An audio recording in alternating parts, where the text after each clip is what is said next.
या संदर्भात अजितदादांचं सगळ्यात महत्त्वाचं, या बैठकीत मी पण होतो, ते कोल्हापूर क्रिकेट असोसिएशन होतं, मुंबईतले पण प्रमुख क्रिकेटच्या संदर्भातली लोक होती. आणि त्या मागणीनुसार आपण 15 एकर ते 20 एकर जागा मागितली होती. पण अजितदादांनी स्वतः सांगितलं की भविष्यामध्ये तुम्ही कोल्हापूर हे खेळाडूंचं हे आहे, हब आहे, आणि या दृष्टिकोनातून हे पण असू दे किंवा क्रीडा संकुल पण असू दे, त्या दृष्टिकोनातून 15 एकरची जागा दादांनी 30 एकर करून दिली.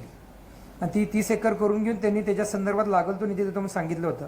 मी मागणी अशी केली की हे दादांची आठवण म्हणून, ही कोल्हापूरला दिलेली एक ओळख म्हणून आपल्याला एक अजितदादांच्या नावाने काय तिथं करता आलं तर ते करावं. पण आज बोलणं योग्य नाही. पण त्याच्या संदर्भात माननीय मुख्यमंत्री महोदय म्हणा किंवा दोन्ही उपमुख्यमंत्री महोदय, सध्या ते आणि पालकमंत्री महोदय या संदर्भात विचार करून त्यावर निर्णय घ्यावेत. पण दादांची आठवण करून देणं हे त्यानुसार मला काळानुसार गरजेचं वाटलं म्हणून ती आठवण करून दिली.